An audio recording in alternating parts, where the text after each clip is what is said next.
Hey guys, Lancy here. Hope everyone's doing well. So today I'm going to try something a bit different. Looking at the comments that people have been letting me know, I'm going to start with the real world charts and see what's happening, and then I'll continue on to the dual lands, and then I'll continue on to the rest of the market, and then the MTG Goldfish for standard, pioneer, and modern. So if you guys like this way, let me know, and I will continue doing it this way. Please like and subscribe as well. It means that people will watch, and if you guys are interested, then I can make more of it without any issues. So let's get to it. So as always, I'm going to start with the dollar. Everything is really pinning on the dollar right now. You can see that we had a lot of weakness around about July 01, 2020. The dollar pretty much broke a down pattern. It had a negative crossing on the 50 and the 200. So the 200 is the white, the 50 is the red. And that usually means that it's going to have some weakness coming up, especially if it lasts for a long time.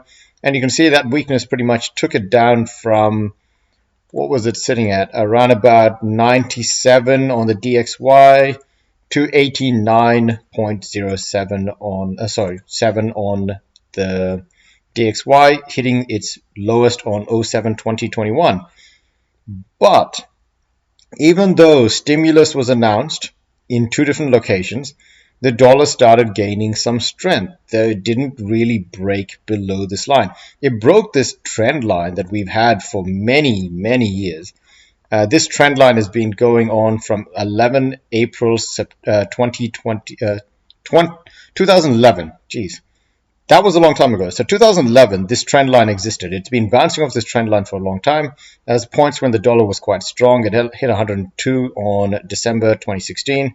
And ever since then, it's been pretty weak. It broke out of this trend line. Usually when it happens and breaks out of trend line, it creates a new trend line, possibly one like this, which means I'm expecting the dollar to come back, retest this 98 level, and then drop back down. Or it might come up, test the 200, drop back down. Currently, this is the weekly, so the daily it's above the 200, which means it's gaining some strength. And the next support is the 50, but it doesn't have to touch this red 50. It can keep gaining some strength, or since on my chart right here, green is oversold, red is overbought. So you can see that it's not 100% accurate, but it's been red in the past. That means it's a good time to get out of the dollar or sell it. And green, not a good time really, even though it showed strength, it just went up by a bit and then fell back down. Once again, it said green, so you could buy into this area. That was not bad. It did again, green, buy into this area, not bad. And now it's showing red, which means ever since, I don't know, what is it, 05 July 2021, it's been overbought. Now, when it gets to a neutral, which is this area right here, it's kind of safe to just not expect it to do either what you're expecting. But when it's in red, you can expect it to break down. So right now it is overbought, which means it can break down, which means things like the gold market, Bitcoin, and other assets that are valued against the dollar, which includes, in my head, magic cards as well, because the dollar, obviously, the weaker the dollar is, the more cars, magic cards, houses, coins, gold, it's all valued against it. So that's why I like to look at the dollar. The next thing that people wanted me to look at was gold. Now, gold is still showing a lot of weakness. It's still below its 200 range. But if I went back in history, let's say if I go to the weekly, there's a trend line that I've drawn from 2018, 13th August 2018, that has survived many taps, 1, 2, 3, 4, 5, possibly. We'll have to see if it survives the fifth one, because right now it's very close. We should know by this week. And what I'm thinking this week is two things is going to happen. There's a Jackson Hole Fed conference that got cancelled, that they're going to do a Skype meeting.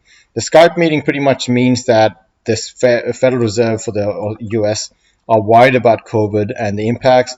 So they're probably going to keep interest rates low for a long time. They're going to continue doing their tapering process. Their US government might even use that as a reason to create more stimulus, allow the mortgage forbearance to keep going, allow the rent forbearance, or whatever you want to call that, rent assistance or rent forgiveness to keep going.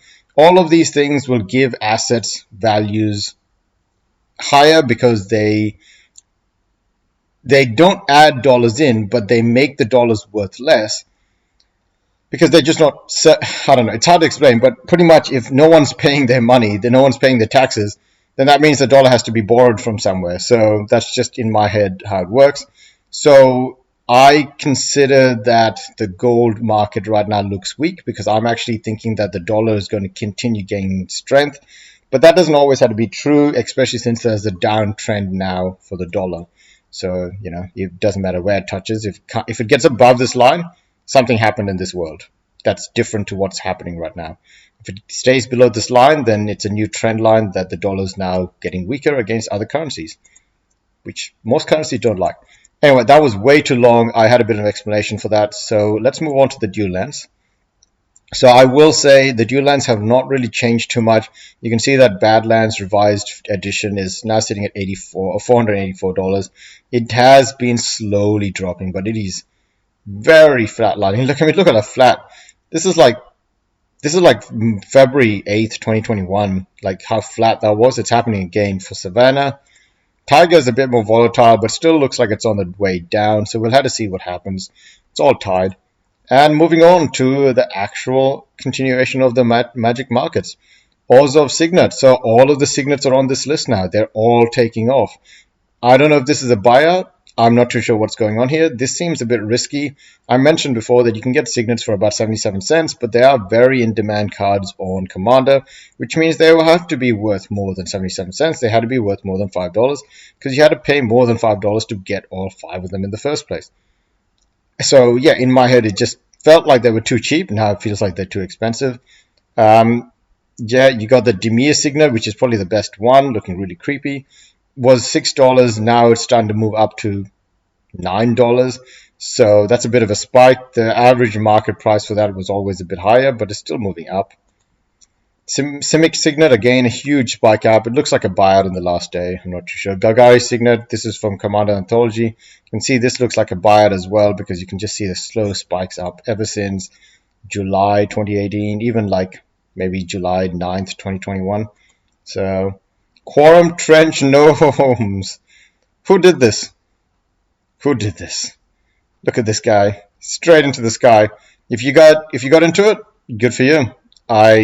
I'm not too sure what happened here, but I'll be surprised. Look at this. TCG player, $99. I doubt you can even get it for $99. The average market price is completely distorted now. Piety Light from Arabian Nights. Really interesting old school card with black border. Not on the reserve list. You can get a 19 cents one from 4th edition. Exactly the same art, but no black border. Arabian Nights is $7.70. This is Arabian Nights, but that's the light version. This is the normal version, so that's cool. Yeah. You could look into this kind of card, but I think even with a price like this, since it's not on the reserve list, the value is just harder to find. Wrath of God from Secret Lair, starting to bounce back up. It's a good card. Artwork is unique. Like I said, even if the card is, let's say, $10, $12, $15, that's double what it is for these versions, which still feels cheap, if that makes sense, because Wrath of God is a very used, well-played card in Commander.